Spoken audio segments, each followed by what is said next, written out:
Hentikan air matamu wahai nak dara, sayanglah air mata tertuang di tanah.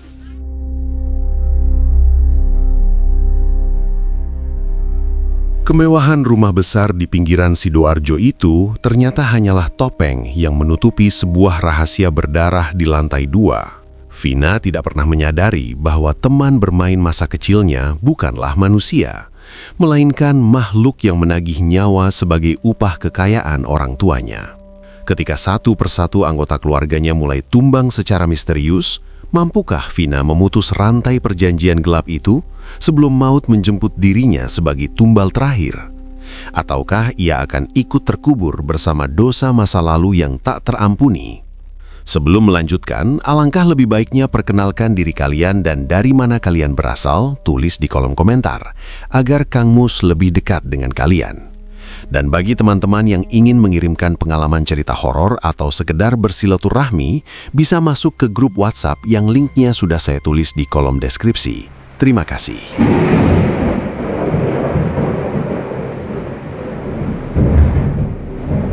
Matahari merayap pelan di ufuk barat Sidoarjo.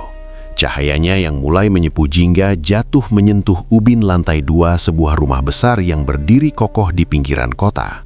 Bagi Vina, gadis kecil yang saat itu baru menginjak bangku kelas 3 sekolah dasar, rumah ini adalah istananya. Bau pupuk dari toko pertanian milik ayahnya di lantai bawah adalah aroma kemakmuran yang terhirup setiap hari. Toko itu tidak pernah sepi. Petani dari berbagai pelosok desa datang silih berganti, menukar lembaran uang dengan karung-karung nutrisi tanaman. Keberadaan toko tersebut menjadikan keluarga Vina sebagai salah satu yang paling terpandang di wilayah tersebut. Di balik meja kasir yang terbuat dari kayu jati tebal, ayahnya adalah sosok pendiam yang disegani. Ia jarang bicara, namun setiap keputusannya selalu dipatuhi. Sementara itu, ibunya adalah perempuan dengan tutur kata manis namun tegas. Ibu berperan sebagai penggerak ekonomi kecil di lingkungan mereka.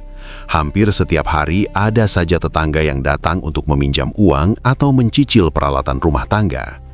Kemurahan hati ibu yang terlihat tulus itu sebenarnya merupakan jaring keterikatan yang kuat bagi orang-orang di sekitar mereka.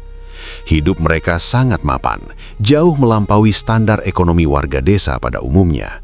Namun, di balik dinding-dinding kokoh yang dicat rapi itu, tersimpan kesunyian yang ganjil. Sebuah keheningan yang seolah menanti sesuatu untuk meledak.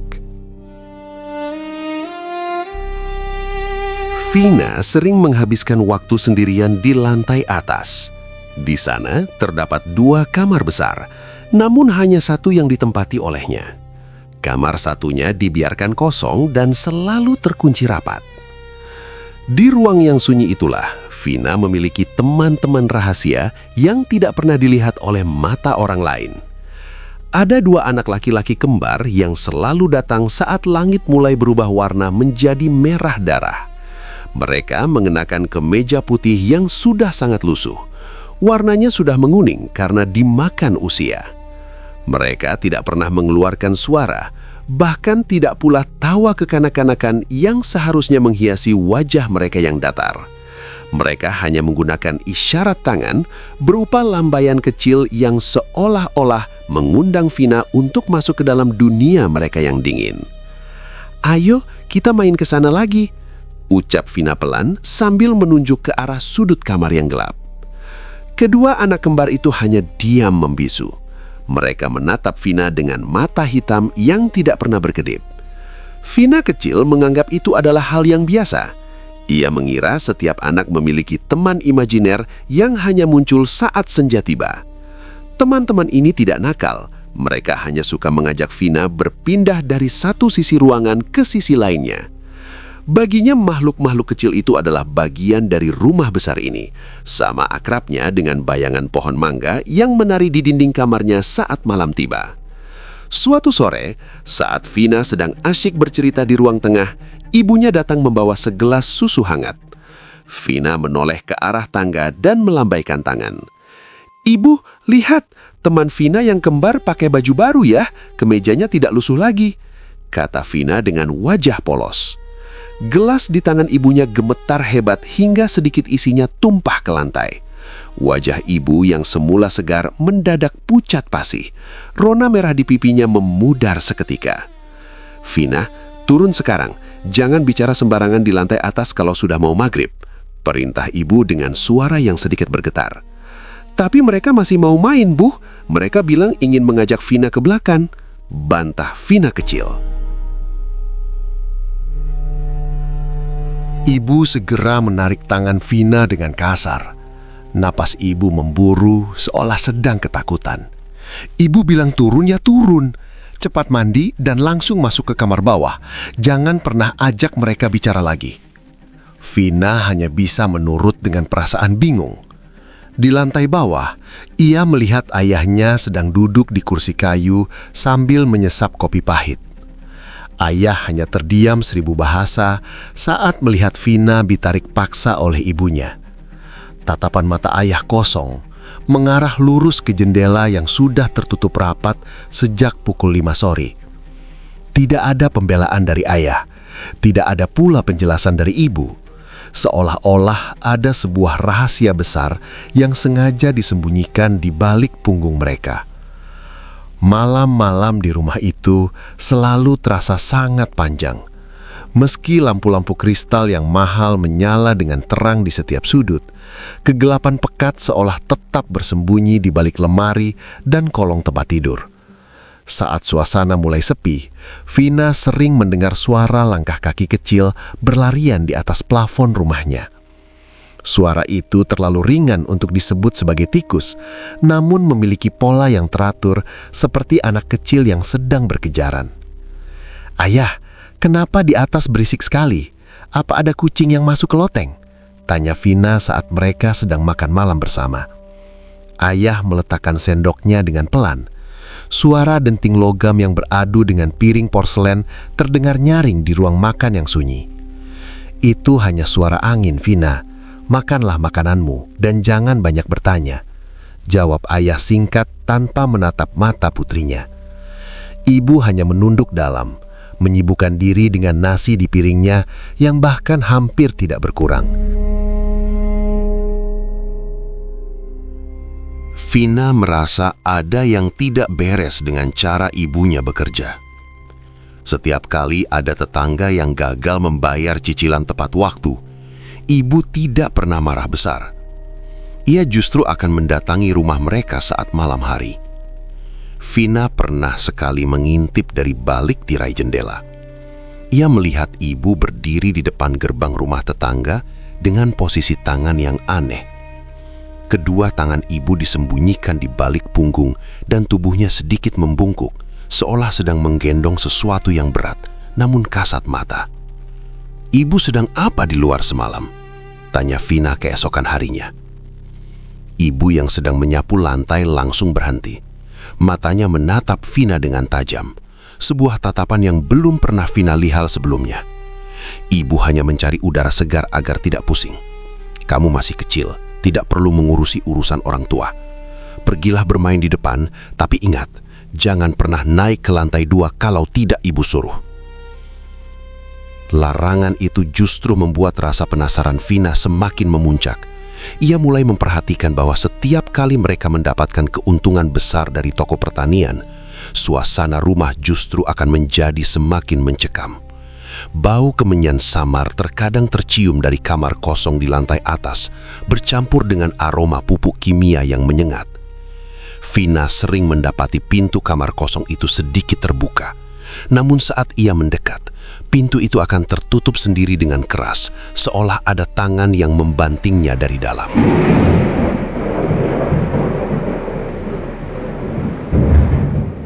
Hujan baru saja reda, menyisahkan aroma tanah basah yang menyengat di udara Sidoarjo. Genangan air tampak di mana-mana, memantulkan warna langit yang mulai menggelap. Sore itu terasa sangat lembab dan sunyi, seolah alam sedang menahan nafas. Vina yang masih duduk di bangku sekolah dasar sedang asyik bermain di teras depan, sebelum akhirnya perhatiannya teralih.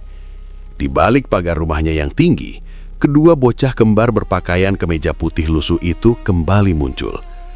Kali ini, Gerak-gerik mereka tidak seperti biasanya. Lambaian tangan mereka terasa sangat mendesak dan terburu-buru. Mereka menunjuk ke arah belakang perkampungan, sebuah area luas yang sedang dikerjakan untuk proyek bangunan besar. Di sana terdapat sebuah jublangan atau lubang galian tanah yang sangat dalam. Karena hujan deras yang turun selama beberapa hari terakhir, lubang raksasa itu berubah menjadi kolam air keruh yang nampak tenang namun mematikan. Tanpa rasa curiga, Vina melangkah mengikuti mereka. Ia berjalan melewati jalanan setapak yang becek.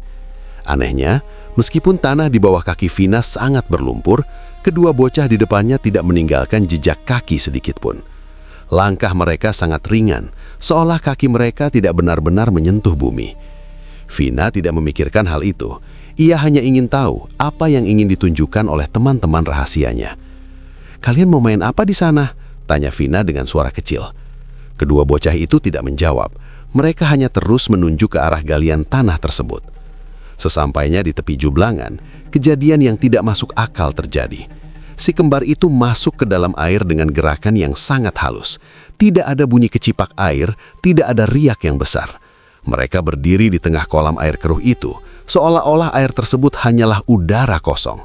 Salah satu dari mereka melambaikan tangan, memberi isyarat agar Vina ikut bergabung merasakan kesegaran air. Vina mengira air itu dangkal. Ia membayangkan rasa sejuk yang akan menyentuh kulitnya di sore yang gerah ini. Tanpa pikir panjang, gadis kecil itu melompat. Namun, dugaannya salah besar. Tubuh kecilnya langsung tertelan oleh kegelapan air yang dingin dan sangat pekat. Dasar jublangan itu tidak tersentuh oleh kakinya. Vina terperosok ke dalam lubang sedalam lebih dari 2 meter. Napasnya tersedak seketika, paru-parunya mulai terasa panas saat cairan keruh mulai masuk ke dalam tenggorokannya.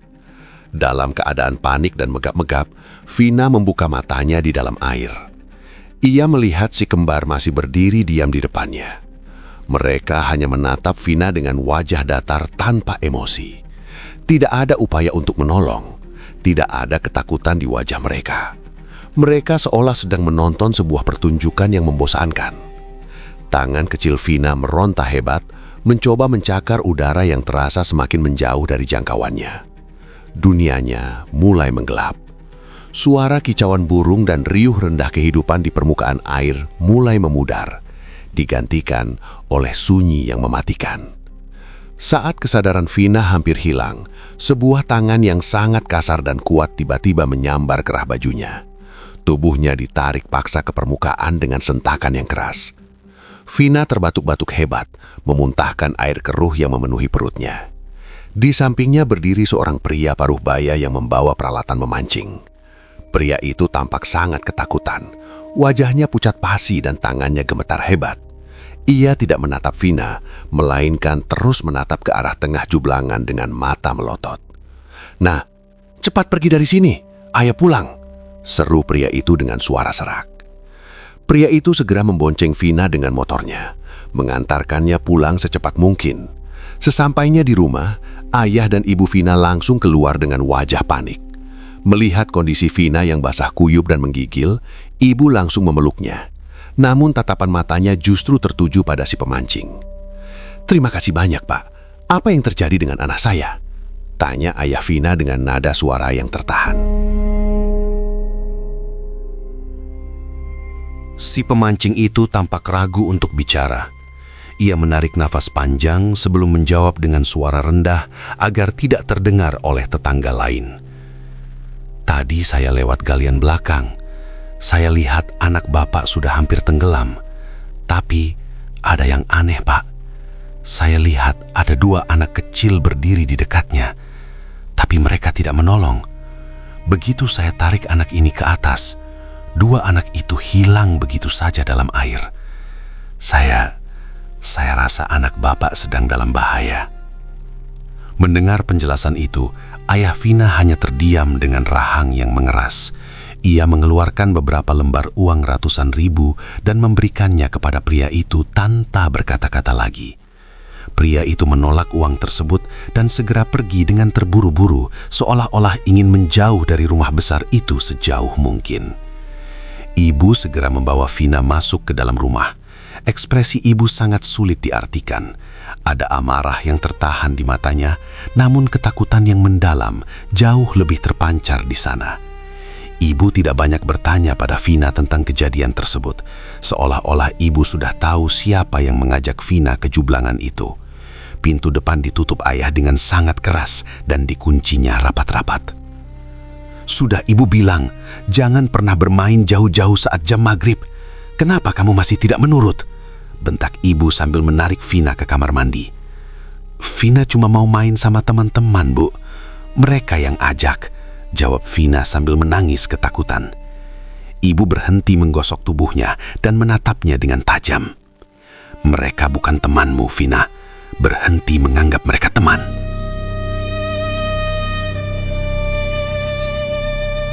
Setelah dibersihkan, pintu lantai 2 yang biasanya dibiarkan terbuka kini dikunci rapat.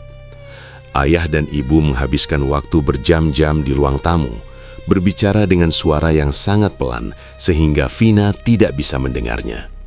Malam itu, ibu masuk ke kamar Vina membawa sebuah kalung dengan jimat berwarna hitam pekat di ujungnya. Kalung itu berbau kemenyan dan minyak urut yang sangat menyengat. "Pakai ini dan jangan pernah kamu lepas. Bahkan saat kamu mandi pun, kalung ini harus tetap ada di lehermu," ucap ibu dengan nada yang sangat serius. "Ini apa, Bu? Vina tidak suka baunya," tolak Vina kecil. Ibu memegang bahu Vina dengan kuat. "Ini pelindungmu. Ini agar makhluk-makhluk itu tidak bisa mengajakmu pergi lagi. Mulai sekarang, kalau kamu melihat si kembar, kamu harus segera masuk ke dalam rumah dan panggil ibu." Ibu mulai membacakan berbagai macam doa yang terasa asing bagi Vina. Kata-katanya cepat dan berulang-ulang, seolah ibu sedang merapal mantra pengusir bahaya. Sejak saat itu, suasana rumah berubah total. Pintu lantai 2 selalu dikunci rapat setiap sore tiba. Vina merasa seperti di penjara di rumahnya sendiri. Meski mengenakan kalung pelindung, Vina mulai merasakan rasa risih yang luar biasa di lehernya. Kulitnya mulai memerah karena gesekan kalung tersebut. Namun, hal yang paling mengganggunya bukanlah rasa gatal itu, melainkan kesadaran baru yang muncul di benaknya. Ia mulai menyadari bahwa teman-temannya yang berpakaian lusuh itu bukanlah sekedar teman hayalan biasa. Mereka adalah ancaman nyata yang bisa mencabut nyawanya kapan saja.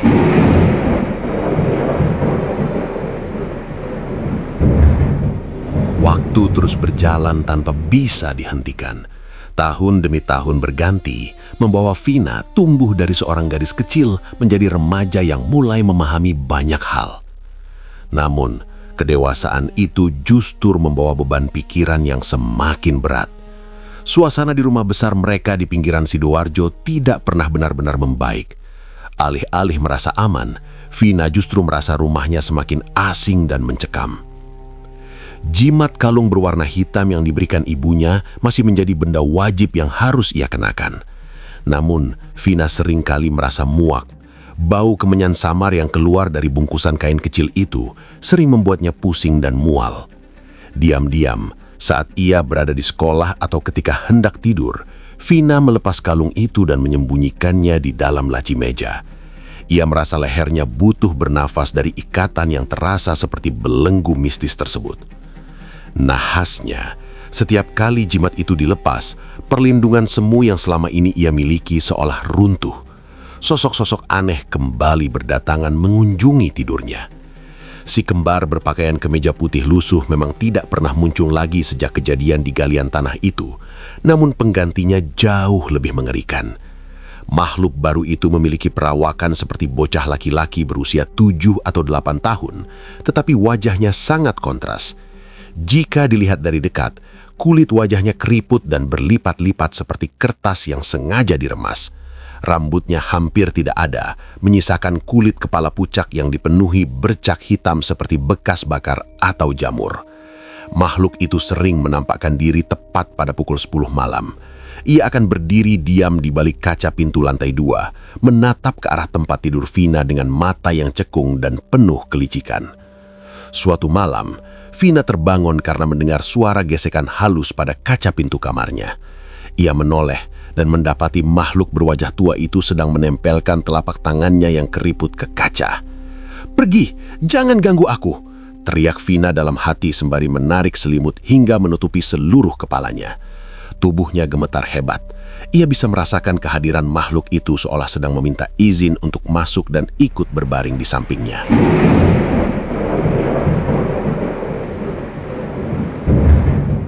Keesokan paginya, Vina mencoba memberanikan diri untuk bertanya kepada ibunya saat mereka sedang sarapan di meja makan yang luas. "Bu, kenapa ibu selalu menyuruh Vina pakai kalung bau itu? Sebenarnya ada apa dengan rumah ini?" tanya Vina sembari mengaduk nasi gorengnya tanpa selera. Ibu yang sedang menuang teh mendadak terhenti. Matanya melirik tajam ke arah leher Vina yang polos tanpa kalung jimat. "Mana kalungmu, Vina? Ibu sudah bilang jangan pernah dilepas." "Vina pusing, Bu. Baunya aneh. Teman-teman di sekolah juga sering bertanya karena baunya menyengat," jawab Vina membela diri.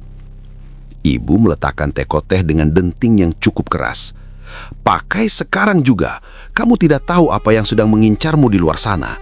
Jangan jadi anak pembangkang." Vina menatap ayahnya, berharap ada pembelaan. Namun pria itu justru tampak semakin menyedihkan. Ayahnya yang dulu gagah, kini terlihat sangat kurus. Pipinya kempot, dan lingkaran hitam di bawah matanya menunjukkan bahwa ia jarang sekali tidur dengan nyenyak. Ayah hanya terus menatap koran tanpa benar-benar membacanya, seolah jiwanya sedang terjebak di tempat lain. "Ayah juga kenapa diam saja? Kenapa rumah kita jadi seperti ini? Toko kita ramai, tapi kenapa kita semua seperti orang ketakutan?" cecar Vina lagi. Ayah hanya menghela nafas panjang tanpa menoleh sedikit pun. "Sudahlah Vina, turuti saja kemauan ibumu. Ini semua untuk kebaikanmu juga." Jawaban itu sama sekali tidak memuaskan hati Vina. Ia mulai merasa bahwa kekayaan keluarganya memiliki aroma yang busuk. Toko pertanian mereka memang tetap menjadi primadona di desa itu, tetapi tidak ada keceriaan di rumah mereka. Setiap lembar uang yang masuk ke laci kasir seolah-olah membawa beban gaib yang sangat berat bagi mereka semua.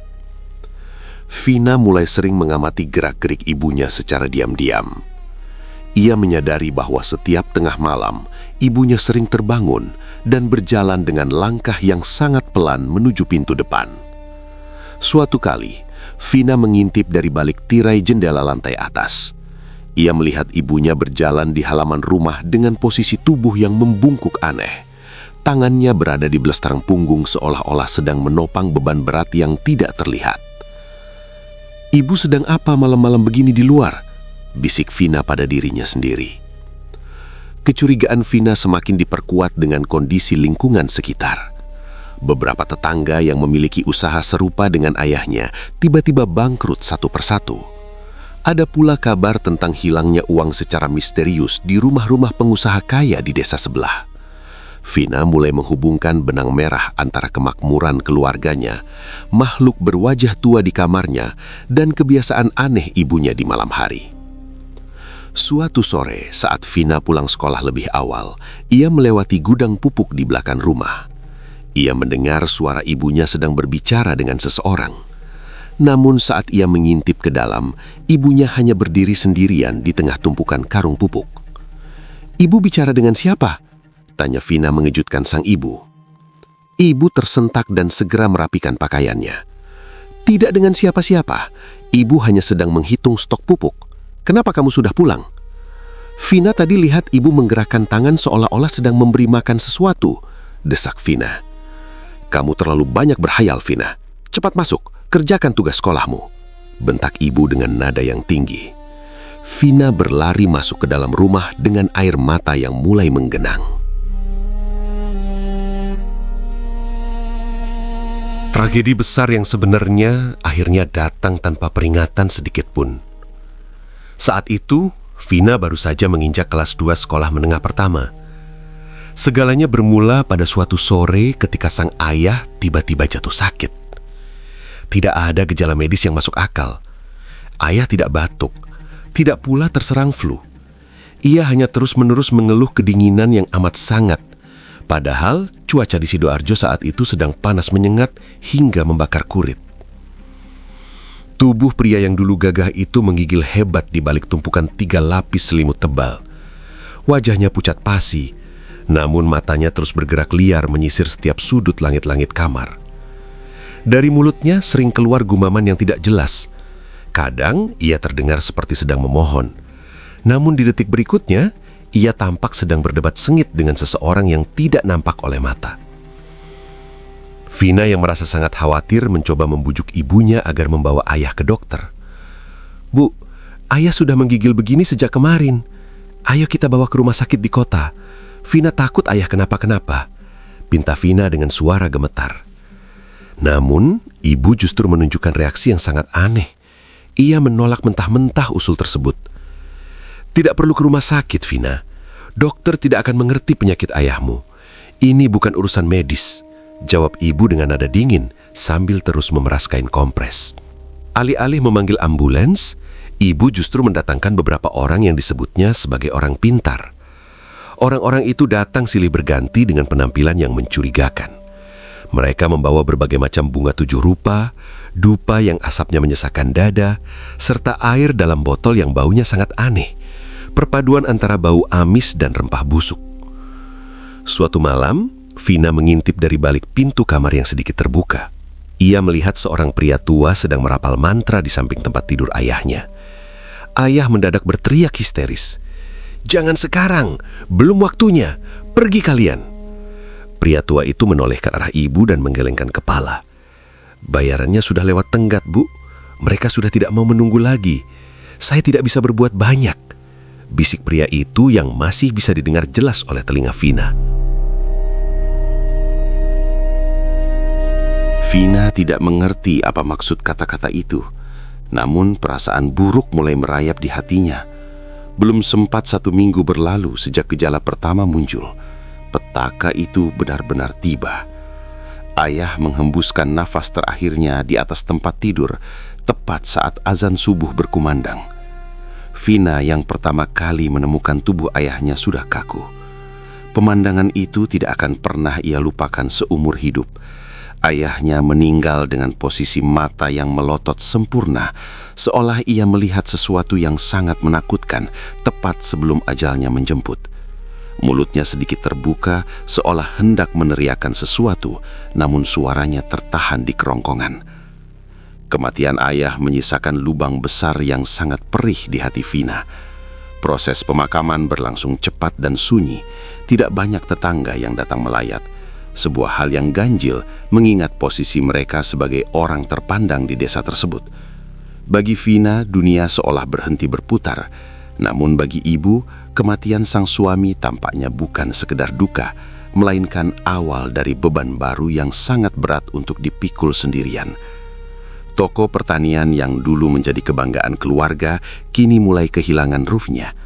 Karung-karung pupuk dan benih tanaman menumpuk hingga berdebu di gudang bawah. Pelanggan setia yang dulu mengantre kini mulai menjauh satu persatu. Entah karena toko itu jarang buka atau karena ada desas-desus yang mulai menyebar di pasar tentang nasib keluarga mereka.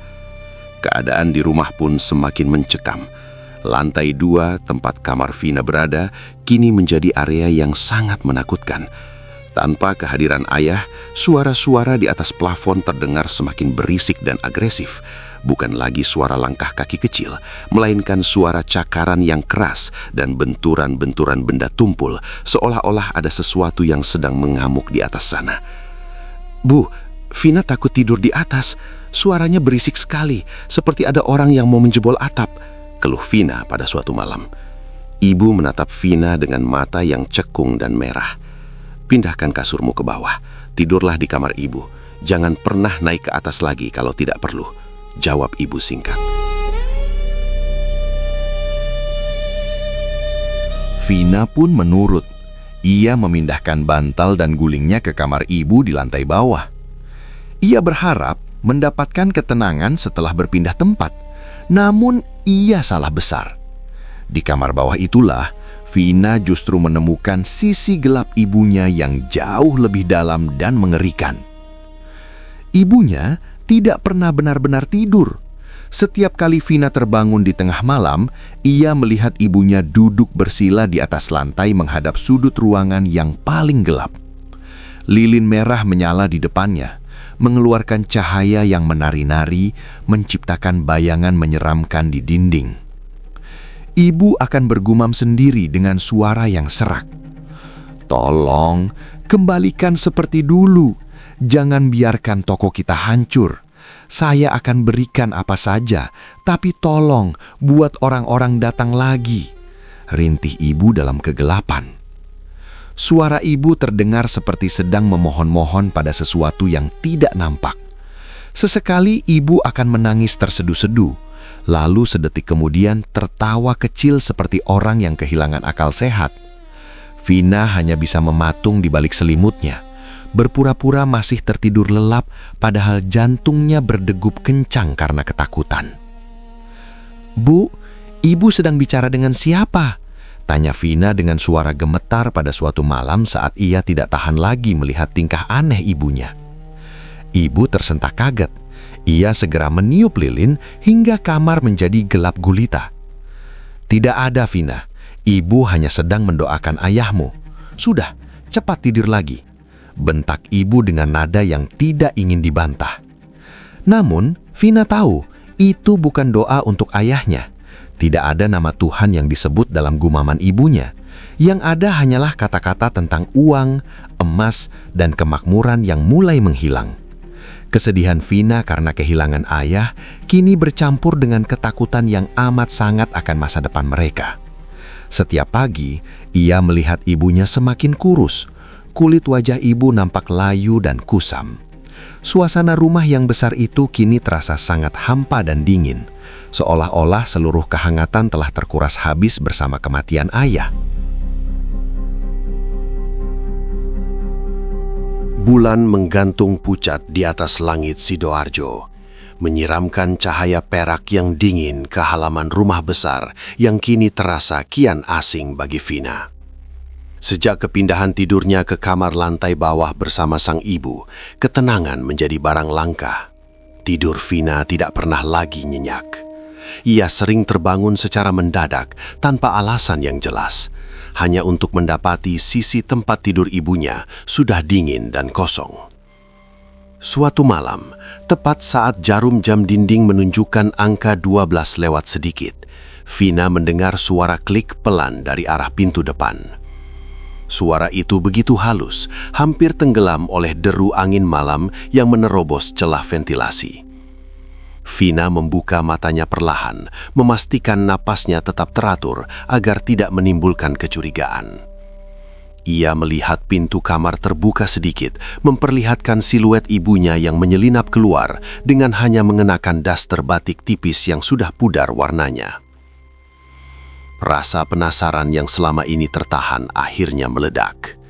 Vina menyibakkan selimut, lalu turun dari kasur dengan kaki telanjang agar langkahnya tidak menimbulkan bunyi. Ia mengikuti sang ibu keluar rumah, menjaga jarak sekitar 10 meter di belakang. Udara malam yang menggigit langsung menyapa kulitnya, membuat bulu kuduknya berdiri. Namun, pemandangan di depannya jauh lebih membekukan darah daripada suhu udara saat itu. Ibu berjalan menyusuri jalanan desa yang sepi menuju ke arah ujung jalan, tempat berdirinya sebuah rumah megah milik seorang pengusaha sarang burung walet yang sangat kaya. Vina bersembunyi di balik bayang-bayang pagar tembok rumah warga, mengintip dengan jantung yang berdegup kencang. Ia melihat ibunya berhenti tepat di depan gerbang besi rumah besar itu.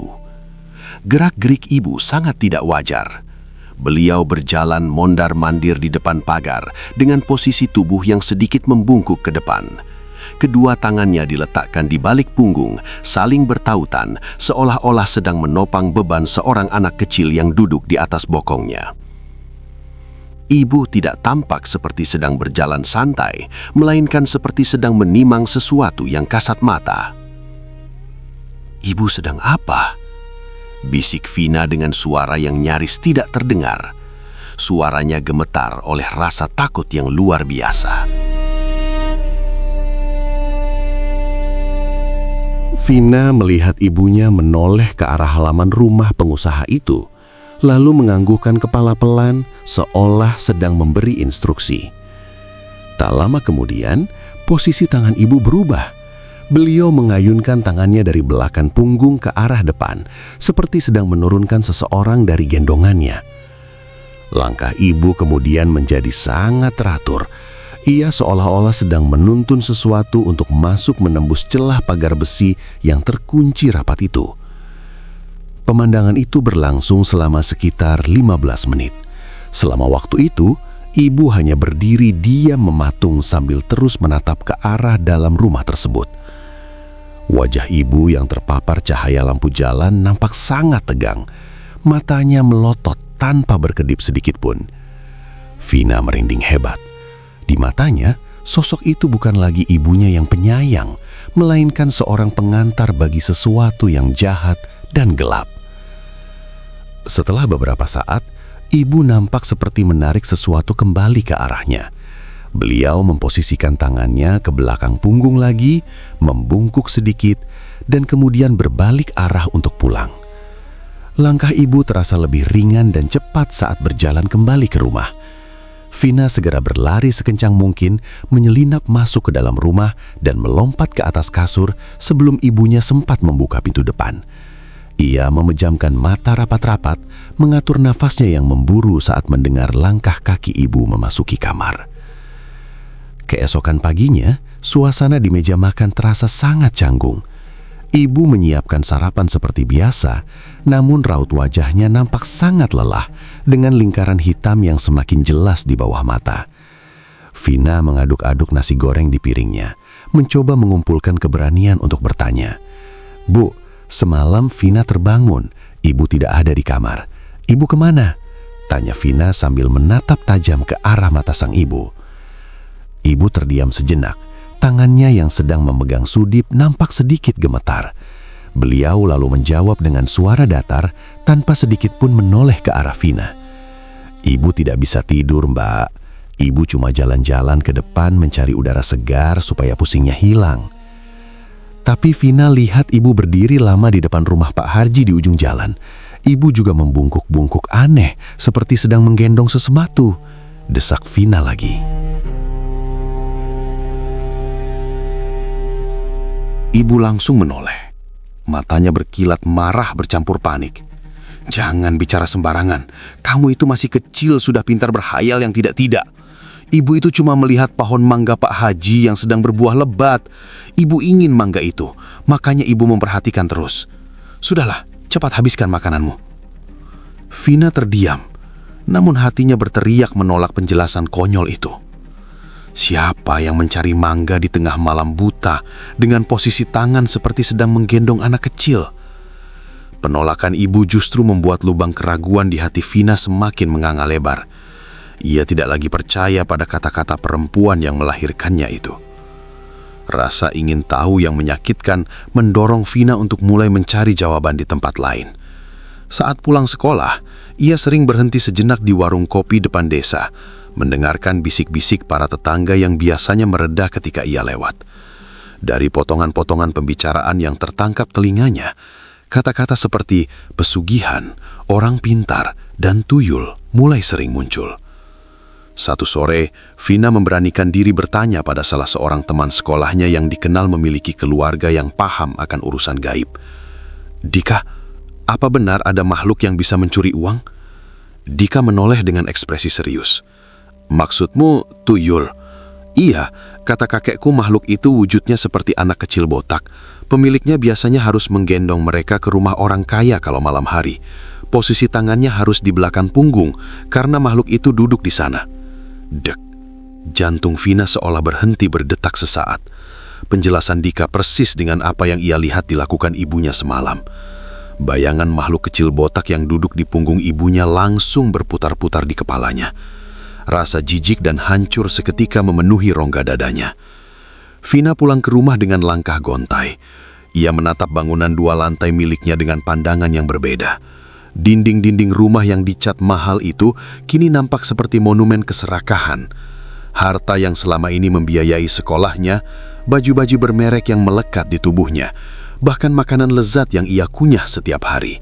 Semuanya berasal dari tangan-tangan kecil makhluk terkutuk itu. Ia merasa seolah-olah setiap rupiah yang ada di dalam rumahnya telah berlumuran kotoran yang tidak bisa dibersihkan. Vina masuk ke kamarnya dan menangis sesenggukan. Ia merasa dikhianati oleh kedua orang tuanya sendiri. Kesuksesan ayah yang ia banggakan dan ketegasan ibu yang ia kagumi ternyata hanyalah topeng dari sebuah perjanjian hitam yang mengerikan. "Kenapa harus begini, Bu?" rintihnya pelan.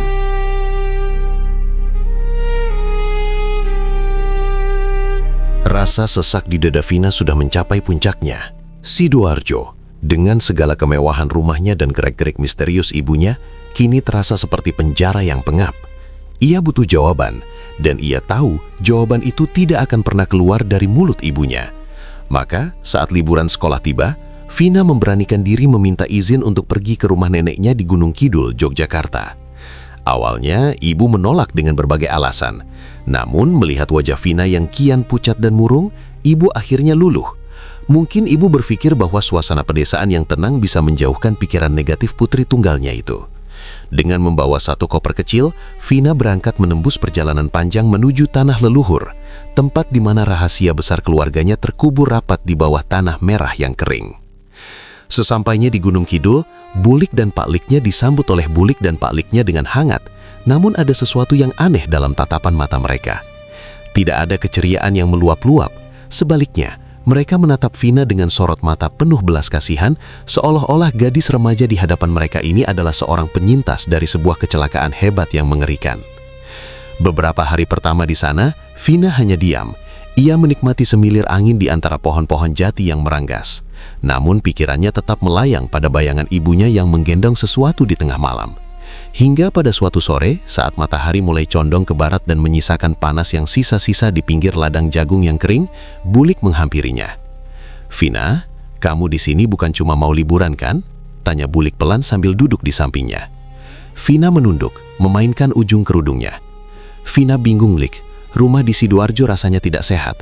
Ibu sering keluar malam, dan ayah meninggal dengan cara yang menakutkan. Vina merasa ada yang salah dengan kekayaan kami. Bulik menghela napas panjang, sebuah tarikan napas yang terdengar sangat berat seolah sedang memikul beban bertonton. Ia menatap hamparan tanah merah di depan mereka dengan pandangan kosong. "Sebenarnya, keluarga di sini sudah lama ingin bicara, tapi kami tidak enak pada ibumu. Ayah dan ibumu sudah menutup telinga sejak dulu.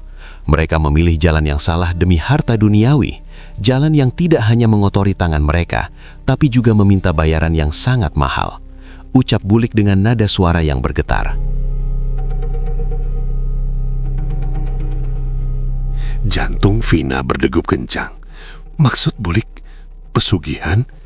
Jadi, benar apa yang orang-orang bilang tentang tuyul? Bulik mengangguk perlahan. Air mata mulai menggenang di sudut matanya yang keriput. Bukan cuma itu, Vina. Makhluk-makhluk itu tidak bekerja secara gratis. Mereka butuh upah, dan upah yang paling mereka sukai adalah darah dan nyawa dari orang-orang terdekat. Vina merasa dunianya seakan berputar. Ia teringat kembali pada 2 bocah kembar yang sering mengajaknya bermain di lantai 2, dan bocah berwajah tua yang mengerikan itu. Namun kata-kata Bulik selanjutnya adalah pukulan yang jauh lebih telak, yang menghancurkan seluruh sisa pertahanannya. "Kamu seharusnya punya adik laki-laki, Vina. Namanya Adam," bisik Bulik. Vina terperangah, mata melotot tidak percaya. "Adik? Ibu tidak pernah bilang kalau Vina punya adik. Di mana dia sekarang, Lik?" Adam sudah tidak ada. Dia meninggal saat usianya belum genap 1 tahun. Dia dijadikan tumbal oleh ayah dan ibumu untuk melancarkan usaha toko pertanian di Sidoarjo. Sejak kematian bayi itu, toko kalian mendadak sangat laris dan uang mengalir seperti air. Tapi itu uang berdarah, Vina. Darah adikmu sendiri. Dunia Vina seketika menjadi gelap. Rasa mual yang hebat mengaduk-aduk perutnya.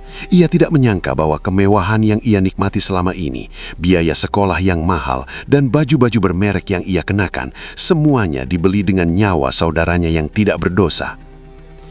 "Ayo, ikut Bulik," ajak Bulik sambil berdiri. Mereka berjalan menuju sebuah area pemakaman desa yang letaknya agak terpencil di balik Bukit Kapur. Suasana di sana sangat sunyi, hanya terdengar suara gesekan daun jati yang kering tertiup angin. Bulik membawa Vina ke sebuah sudut di bawah pohon kamboja yang meranggas.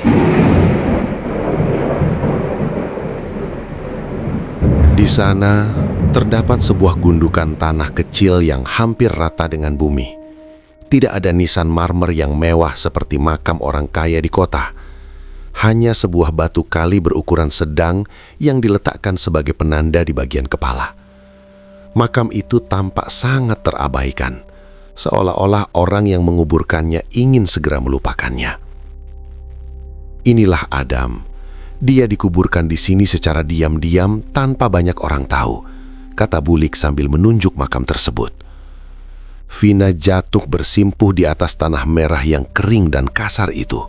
Tangannya gemetar saat menyentuh batu kali yang menjadi nisan adiknya.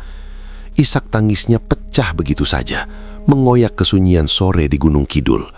Jeritannya terdengar pilu, membawa kemarahan, kesedihan, dan rasa jijik yang luar biasa. "Maafkan kakak, Adam. Maafkan kakak," rintih Vina di sela isak tangisnya. Ia membayangkan bayi mungil yang belum tahu apa-apa itu harus meregang nyawa karena keserakahan orang tuanya. Sekarang ia paham sepenuhnya. Si kembar yang sering muncul di rumah Sidoarjo itu adalah perwujudan dari makhluk-makhluk yang meminta tumbal. Makhluk berwajah tua itu adalah peliharaan ibunya yang haus akan energi kehidupan. Setiap rupiah yang disimpan ibunya di dalam lemari adalah hasil curian yang berlumuran kutukan. "Kenapa ibu tega, Lik? Kenapa mereka harus melakukannya?" tanya Vina dengan suara parau. Bulik berlutut di sampingnya, mengusap bahu Vina dengan lembut. Keserakahan seringkali membuat manusia lebih buta dari makhluk gaib manapun, nak. Ibumu merasa itu satu-satunya cara untuk keluar dari kemiskinan saat itu. Tapi dia lupa kalau iblis tidak pernah memberi tanpa meminta kembali. Vina menatap makam kecil itu untuk waktu yang sangat lama. Matahari akhirnya tenggelam, meninggalkan warna merah tua di langit, persis seperti warna tanah makam Adam. Vina merasa batinnya telah ikut terkubur di sana. Ia tidak lagi melihat dirinya sebagai gadis beruntung dari keluarga kaya. Ia merasa seperti seorang kriminal yang hidup di atas penderitaan orang lain. Vina tidak mau kembali ke Sidoarjo, Lik. Vina benci rumah itu. "Kamu harus kembali, Vina. Ibumu sekarang sedang menuai apa yang dia tanam. Kondisinya makin buruk. Hanya kamu yang bisa membantunya untuk sadar sebelum semuanya terlambat." Malam itu, Vina tidak bisa tidur di rumah neneknya. Setiap kali ia memejamkan mata, ia melihat wajah bayi yang menangis dan wajah ibunya yang tersenyum dingin sambil menggendong tuyul. Kebenaran yang ia temukan di tanah merah Gunung Kidul ini adalah luka yang tidak akan pernah sembuh.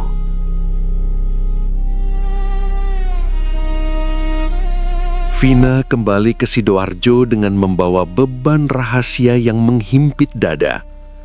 Pengetahuan tentang makam kecil Adam di Gunung Kidul telah mengubah cara pandangnya terhadap dunia. Ia bukan lagi gadis remaja yang peduli pada pakaian bermerek atau kemewahan rumah tingkatnya. Kini selembar kerudung menutup kepalanya dan sajadah menjadi satu-satunya tempat ia mengadu. Vina bertekad untuk menebus dosa orang tuanya dan memutus rantai perjanjian gelap yang telah menelan nyawa ayah dan adiknya. Namun perubahan Vina tidak disambut baik oleh penghuni tak kasat mata di rumah itu. Sejak ia mulai rajin menjalankan sholat 5 waktu dan membacakan ayat suci, suasana rumah berubah menjadi sangat mencekam. Udara di dalam ruangan terasa panas menyengat, padahal pendingin ruangan sudah disetel maksimal. Bau busuk seperti bangkai tikus yang sudah berhari-hari tercium silih berganti di setiap sudut, mulai dari ruang tamu hingga dapur. "Bak, tolong matikan saja suara ngajimu itu. Ibu pusing dengarnya," rintih ibu suatu sore dengan suara yang sangat lemah. Vina menatap ibunya dengan iba. Vina sedang mendoakan ibu, mendoakan ayah, dan mendoakan Adam. "Kita harus taubat, Bu. Semua harta ini tidak ada artinya kalau cara mendapatkannya salah." Mendengar nama Adam disebut, wajah ibu mendadak pucat pasi. Matanya melotot ketakutan. "Tahu apa kamu soal Adam? Siapa yang bicara padamu? Jangan sok tahu," bentak ibu, meski kemudian ia terbatuk-batuk hingga tubuhnya yang kini tinggal tulang itu berguncang hebat. Sejak saat itu, kondisi kesehatan ibu merosot tajam. Tidak ada diagnosa medis yang mampu menjelaskan mengapa tubuh ibu menyusut begitu cepat. Dalam waktu singkat, ibu kehilangan berat badannya secara drastis hingga matanya terlihat cekung dan tulang pipinya menonjol mengerikan. Namun, yang paling menakutkan bagi Vina adalah apa yang terjadi setiap kali tengah malam tiba. Ibu memiliki kebiasaan baru yang ganjil. Beliau akan menyeret langkahnya yang lemah menuju sebuah kamar kecil di bagian paling belakang rumah.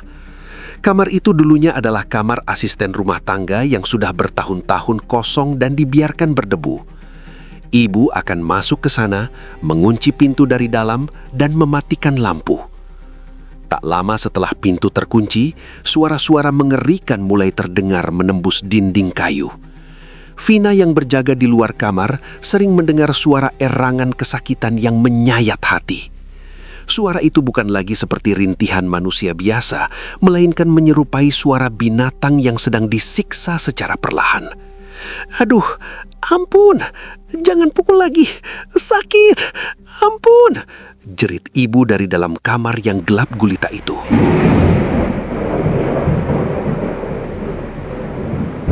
Vina yang panik segera berlari menuju pintu dan menggedornya dengan keras. Ibu buka pintunya. Ibu kenapa di dalam? Siapa yang memukul ibu?" teriak Vina sambil mencoba memutar knop pintu yang terkunci rapat. Seketika itu juga, suara jeritan dan bunyi hantaman benda tumpul di dalam kamar akan senyap. Kesunyian yang mencekam langsung menyelimuti area belakang rumah. Tak ada suara napas, tak ada suara gerak, seolah-olah ruangan di balik pintu itu mendadak kosong tak berpenghuni. Beberapa menit kemudian, pintu akan terbuka perlahan. Ibu keluar dengan langkah gontai dan nafas yang tersenggal-senggal. Saat lampu di luar kamar mengenai tubuhnya, Vina hampir berteriak karena ngeri. Di lengan, leher, dan kaki ibunya muncul bekas-bekas memar berwarna kebiruan dan keunguan yang nampak masih baru. Luka-luka itu polanya tidak beraturan, seperti bekas hantaman tangan-tangan kecil namun sangat kuat. "Kita ke dokter ya, Bu. Vina antar ke rumah sakit sekarang. Ibu luka-luka begini," bujuk Vina sambil menangis melihat kondisi ibunya yang memprihatinkan. Ibu hanya menggeleng lemah, matanya nampak kosong tanpa nyawa. "Tidak perlu dokter, Mbak. Mereka cuma menagih janji. Ibumu ini sudah terlambat untuk kembali. Mereka marah karena kamu terus berdoa di rumah ini." "Kalau begitu berhenti pelihara mereka, Bu. Usir mereka," seru Vina dengan penuh kemarahan terhadap makhluk-makhluk itu. Ibu tertawa kecil, suara tawa yang terdengar sangat dingin dan hambar. Mengusir mereka tidak semudah membuang sampah. Nyawa dibayar nyawa. Ayahmu sudah pergi, Adam sudah lama diambil, sekarang giliran ibu. Teror di rumah itu semakin menjadi-jadi. Lampu-lampu kristal di ruang tengah sering pecah secara mendadak, mengirimkan serpihan kaca ke segala arah tanpa ada yang menyentuhnya. Vina sering mendapati sajadahnya dalam keadaan terpotong-potong atau kotor oleh tanah merah saat ia baru saja meninggalkannya sebentar. Makhluk-makhluk itu seolah sedang mendeklarasikan perang terbuka terhadap upaya Vina untuk membawa cahaya ke dalam rumah tersebut. Suatu malam, Vina tidak lagi hanya mendengar erangan. Ia mendengar suara tawa melengking dari dua arah berbeda di dalam kamar belakang tempat ibunya berada. Suara itu mirip dengan tawa anak kecil, namun terdengar sangat jahat dan penuh kebencian. Vina memberanikan diri untuk mengintip melalui celah kunci pintu yang kecil. Di dalam kegelapan yang pekat, ia melihat siluet ibunya yang sedang berlutut di lantai. Di sekeliling ibunya, nampak dua sosok bayangan kecil yang bergerak sangat cepat, meloncat dari bahu ke kepala ibu, lalu mencakar kulit ibu tanpa henti. Ibu hanya bisa menangis sesenggukan sambil terus merapal permintaan maaf kepada makhluk-makhluk tersebut. "Mbak, tolong ibu," rintih ibu saat menyadari keberadaan Vina di balik pintu. Vina segera berlari ke arah ruang tengah, mengambil Al-Quran dan kembali ke depan kamar itu. Dengan suara lantang dan penuh keyakinan, ia mulai membacakan ayat kursi. Seketika, rumah itu seolah diguncang gempa kecil. Suara cakaran pada pintu terdengar sangat keras, dan makhluk-makhluk itu mengeluarkan lengkingan yang memekakkan telinga, sebelum akhirnya suasana menjadi sunyi total. Pintu kamar itu terbuka dengan sendirinya. Vina mendapati ibunya sudah pingsan dengan luka-luka baru yang masih mengeluarkan darah. Vina menyadari bahwa ia tidak bisa menghadapi ini sendirian. Ibunya sedang diseret perlahan menuju kehancuran yang abadi oleh makhluk-makhluk yang dulu mereka anggap sebagai pembawa keberuntungan. Harta yang menumpuk di bank kini terasa seperti tumpukan sampah yang tidak berguna untuk menyelamatkan nyawa ibunya. Melihat kondisi fisik dan mental ibunya yang semakin kritis, Vina merasa tidak ada jalan lain kecuali membawa beliau pergi dari rumah di Sidoarjo. Ia yakin bahwa selama mereka masih berada di bawah atap rumah besar itu, pengaruh makhluk-makhluk tersebut tidak akan pernah hilang. Dengan sisa tenaga yang ada, Vina mengemasi beberapa helai pakaian dan membimbing ibunya yang sudah tampak seperti mayat hidup menuju stasiun. Tujuan awalnya adalah kembali ke pelukan keluarga besar di Gunung Kidul, tempat yang ia anggap lebih aman secara spiritual. Di dalam gerbong kereta api yang melaju membelah padang rumput dan persawahan, Vina duduk dengan perasaan was-was. Ibunya bersandar pada bahunya, namun tidurnya sama sekali tidak tenang. Beliau terus bergumam dan sesekali tubuhnya tersentak seperti orang yang sedang dipukuli dalam mimpi. Di seberang kursi mereka, duduk serombongan pria dengan jubah putih dan sorban yang tertata rapi. Salah seorang bapak dari rombongan tersebut, yang nampaknya adalah bagian dari jamaah tablik, terus memperhatikan kondisi ibu Vina dengan tatapan yang sangat dalam dan penuh keprihatinan. Vina sempat merasa tidak nyaman karena terus dipandangi, namun pria tua itu kemudian bangkit dan mendekat saat kereta sedang berhenti di sebuah stasiun kecil. Ia berbicara dengan suara yang sangat lembut agar tidak mengganggu penumpang lain. "Mohon maaf, Mbak. Saya lihat ibu mbaknya sedang memikul beban yang sangat berat. Bukan penyakit lahir, tapi ada sesuatu yang mengikat batinnya," ujar pria itu sambil menatap wajah ibu Vina yang pucat. Vina tertegun, matanya mulai berkaca-kaca. "Iya, Pak. Kami sedang bingung harus kemana lagi. Dokter sudah menyerah." Pria itu kemudian merobek secari kertas dari buku catatannya dan menuliskan sesuatu dengan cepat. "Kalau Mbak berkenan, saat sampai di Jogja nanti, jangan langsung ke Gunung Kidul. Bawalah ibu Mbak ke alamat ini. Ini rumah Ustadz Bahri di Solo. Beliau insya Allah bisa membantu menangani gangguan-gangguan yang sudah sangat berat seperti ini. Katakan saja, Mbak bertemu rombongan kami di kereta." Vina menerima kertas itu dengan tangan gemetar. Ia merasa pertemuan ini bukanlah sebuah kebetulan, melainkan jawaban atas doa-doa yang ia panjatkan di tengah malam. Akhirnya rencana pun berubah. Sesampainya di stasiun tujuan, Vina memutuskan untuk segera mengalihkan perjalanan menuju Solo menggunakan mobil sewaan bersama kerabat yang menjemput. Namun drama yang sesungguhnya baru saja bermulai. Begitu roda mobil berputar menuju arah Solo, perilaku ibunya berubah total. Beliau yang tadinya lemas mendadak memiliki kekuatan yang luar biasa. Ibu mulai meronta-ronta di dalam mobil, mencoba membuka pintu saat kendaraan sedang melaju kencang. Wajahnya yang semula layu berubah menjadi sangat menyeramkan. Matanya melotot tajam dengan urat-urat kemerahan yang terlihat jelas. Kamu mau bawa aku kemana, Vina? Anak durhaka, kamu mau membunuhku!"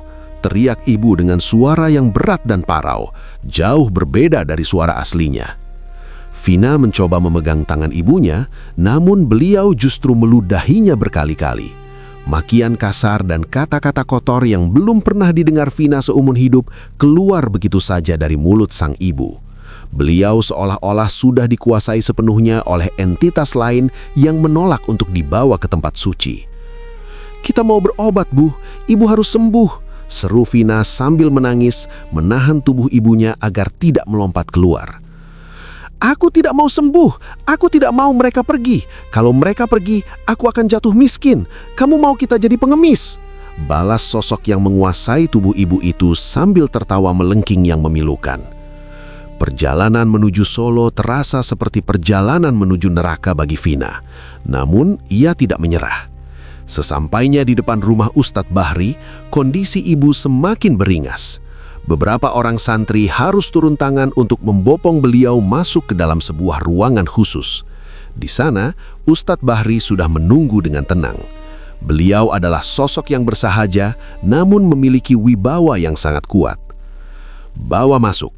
Makhluk-makhluk itu tahu kalau masa jabatan mereka di tubuh ini sudah berakhir, ucap Ustadz Bahri dengan nada tenang namun tegas. Drama pengusiran makhluk tersebut berlangsung sangat mencekam. Ustadz Bahri mulai membacakan ayat-ayat suci Al-Quran dengan suara yang lantang. Setiap kali ayat tersebut berkumandang, Ibu Vina akan berteriak histeris, meliuk-liukkan tubuhnya di atas lantai dan mencakar-cakar dadanya sendiri. "Jangan! Panas! Berhenti!" teriak sosok di dalam tubuh ibu. "Siapa kalian? Pergi dari tubuh perempuan ini," perintah Ustadz Bahri tanpa sedikit pun merasa gentar. "Kami tidak mau pergi, kami sudah diberi upah, kami punya perjanjian," sahut makhluk itu melalui mulut ibu.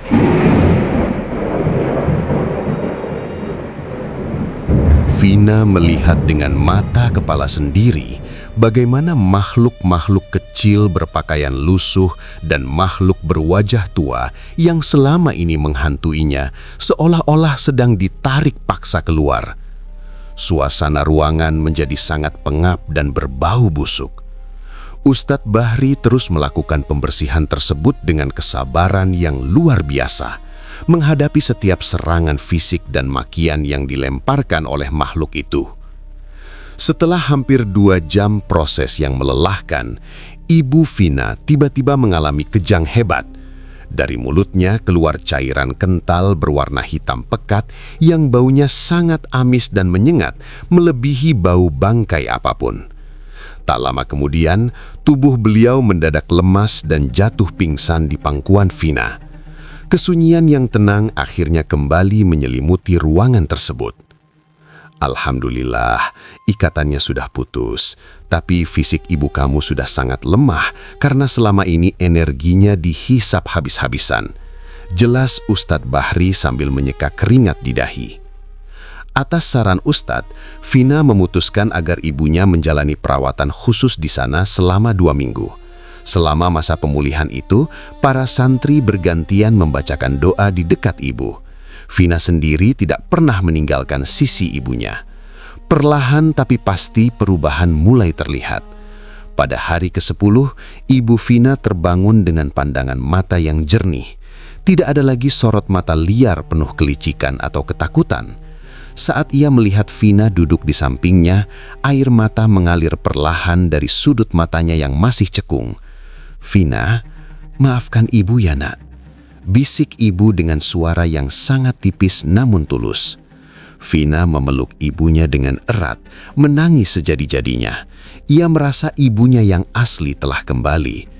Matanya yang dulu liar, kini nampak lebih teduh, mencerminkan ketenangan yang sudah lama hilang dari keluarga mereka. Setelah masa berkabung selesai, Vina harus kembali ke Sidoarjo seorang diri. Ia memiliki tanggung jawab berat untuk menyelesaikan segala urusan harta benda yang ditinggalkan orang tuanya. Saat menginjakan kaki kembali di rumah besar 2 lantai itu, suasana terasa sangat berbeda. Rumah itu kini terasa sangat luas, dingin, dan hampa. Tidak ada lagi suara langkah kaki ibu di dapur atau suara ayah yang sedang menghitung uang di meja kasir.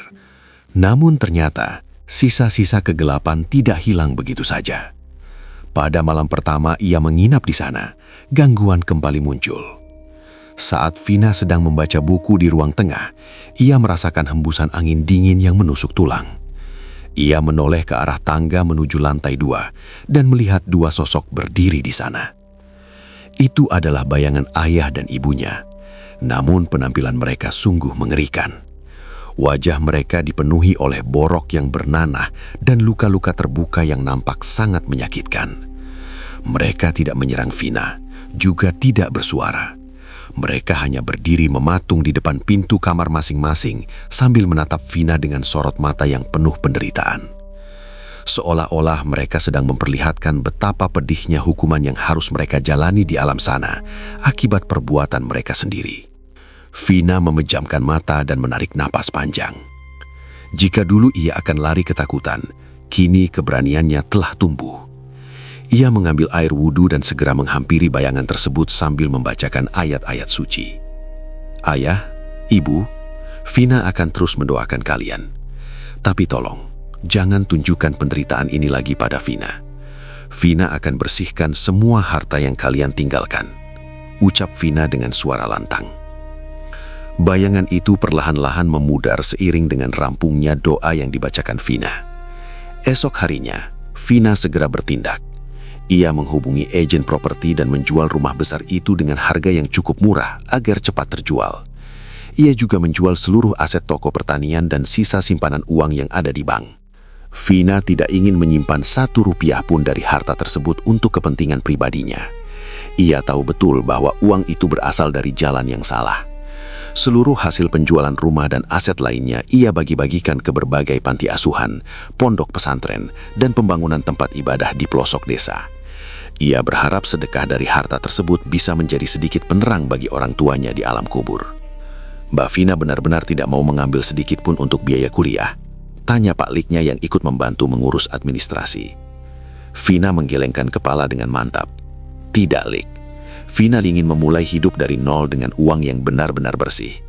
Biarlah semua harta ini kembali ke jalan Allah. Vina tidak ingin membawa kutukan ini ke masa depan Vina nanti. Setelah semua urusan selesai, Vina mengunci pintu rumah itu untuk terakhir kalinya. Ia berdiri di depan gerbang, menatap bangunan yang pernah menjadi simbol kemakmuran, namun juga penderitaan bagi keluarganya. Ia membawa 1 koper kecil berisi pakaian dan dokumen penting saja. Dengan langkah yang mantap, Vina meninggalkan Sidoarjo menuju Yogyakarta. Waktu berlalu seperti aliran air yang tenang di tanah Yogyakarta. Sudah hampir 10 tahun sejak Vina meninggalkan segala kemelut dan bau busuk masa lalunya di Sidoarjo. Kota pelajar ini memberinya kesempatan untuk bernafas kembali tanpa rasa takut yang membayangi setiap langkah. Vina berhasil membangun hidupnya dari nol dengan penuh kejujuran. Ia kini bekerja sebagai staf administrasi di sebuah instansi pendidikan negeri. Gajinya memang tidak sebanyak penghasilan toko pertanian ayahnya dulu, namun setiap rupiah yang ia terima terasa sangat berkah dan menenangkan hati. Vina tinggal di sebuah rumah kecil yang asri di pinggiran Sleman. Tidak ada lantai 2 yang gelap, tidak ada kamar kosong yang dikunci rapat, dan tidak ada lagi aroma kemenyan yang menyesakkan dada. Selain bekerja, ia juga aktif dalam kegiatan sosial, membantu anak-anak yatim dan memberikan edukasi bagi masyarakat kurang mampu. Ia seolah ingin terus menebus masa lalunya dengan cara menjadi manusia yang bermanfaat bagi orang lain. Bayang-bayang mengerikan tentang makhluk berwajah tua atau anak kembar berbaju lusuh sudah lama menghilang dari hidupnya. Hingga suatu hari, sebuah babak baru dalam hidupnya akan segera dimulai. Vina bertemu dengan seorang pria bernama Adit, seorang guru sekolah menengah yang dikenal sangat soleh dan penyabar. Adit adalah pria yang tidak banyak menuntut. Ia menerima Vina apa adanya, termasuk kisah kelam keluarganya yang sudah Vina ceritakan secara jujur sejak awal hubungan mereka. Vina, apapun yang terjadi di masa lalu keluargamu, itu bukan kesalahanmu. Kamu tidak perlu memikul dosa yang tidak kamu perbuat. ucap Adit suatu sore saat mereka duduk di halaman depan rumah nenek di Gunung Kidul. Vina menatap calon suaminya itu dengan penuh rasa syukur. "Terima kasih, Mas. Aku hanya ingin memastikan bahwa rumah tangga kita nanti dibangun di atas fondasi yang benar-benar bersih." Tepat 7 hari sebelum akad nikah dilaksanakan, Vina mengalami sebuah peristiwa luar biasa dalam tidurnya. Malam itu, udara Gunung Kidul terasa sejuk. Vina tertidur lelap setelah seharian membantu menyiapkan undangan. Dalam mimpinya, ia mendapati dirinya berdiri di tengah sebuah taman yang sangat luas. Sejauh mata memandang, hanya ada hamparan rumput hijau yang sangat rapi dan bunga-bunga berwarna-warni yang mekar sempurna. Cahaya di tempat itu sangat terang, namun tidak menyilaukan mata. Di kejauhan, Vina melihat 2 sosok manusia sedang berjalan mendekat ke arahnya. Jantungnya berdebar kencang. Awalnya ia merasa takut jika sosok itu akan kembali muncul dengan wajah penuh borok atau luka yang mengerikan, seperti yang pernah ia lihat dulu. Namun semakin dekat sosok itu melangkah, rasa takutnya berubah menjadi keharuan yang luar biasa. Sosok itu adalah ayah dan ibunya. Kali ini, penampilan mereka sungguh berbeda. Tidak ada lagi kulit keriput yang membusuk, tidak ada lagi tatapan mata yang penuh penderitaan. Mereka mengenakan pakaian putih bersih yang seolah-olah memancarkan cahaya lembut. Wajah mereka nampak sangat tenang, jernih, dan penuh kedamaian. Ayah terlihat gagah seperti saat Vina masih sangat kecil, dan ibu nampak sangat cantik dengan senyum yang sangat tulus. Mereka berhenti tepat di depan Vina. Ayah mengulurkan tangannya, mengelus kepala Vina dengan gerakan yang sangat lembut. Ibu kemudian memegang kedua pundak Vina, menatap matanya dengan pandangan yang seolah membisikkan bahwa segalanya sudah baik-baik saja. Tidak ada satupun kata yang keluar dari mulut mereka, namun Vina bisa merasakan aliran kasih sayang yang sangat kuat masuk ke dalam jiwanya. Ia merasakan sebuah restu yang selama ini ia ragukan kehadirannya. Di belakang ayah dan ibunya, nampak seorang bocah laki-laki kecil yang nampak sehat dan ceria. Bocah itu melambai ke arah Vina dengan tawa yang riang. Vina tahu, itu adalah Adam. Adiknya yang dulu dikorbankan kini nampak sangat bahagia di tempat tersebut. Pertemuan itu terasa begitu nyata, hingga Vina bisa merasakan hangatnya sentuhan tangan ayahnya di ubun-ubunnya. Tak lama kemudian, ketiga sosok itu perlahan-lahan mulai memudar dan menyatu ke dalam cahaya putih yang sangat benderang. Vina terbangun dengan sentakan pelan. Ia mendapati pipinya sudah basah kuyup oleh air mata. Ia bangun dan duduk di pinggir tempat tidur, mencoba menetralkan nafasnya yang tidak beraturan. Namun kali ini tangisnya bukan karena ketakutan atau kesedihan yang mendalam. "Terima kasih ya Allah, terima kasih," bisik Vina di tengah kesunyian kamar. Ia merasakan beban yang selama belasan tahun ini menghimpit pundaknya mendadak lenyap tanpa sisa. Tubuhnya terasa sangat ringan, seolah-olah ia baru saja dilepaskan dari sebuah belenggu besi yang selama ini mengikat kakinya. Vina menyadari bahwa doa-doa yang ia panjatkan tanpa henti, sedekah yang ia berikan dari seluruh harta orang tuanya, dan pertobatannya yang sungguh-sungguh telah membuahkan hasil. Orang tuanya telah mendapatkan kedamaian di alam sana.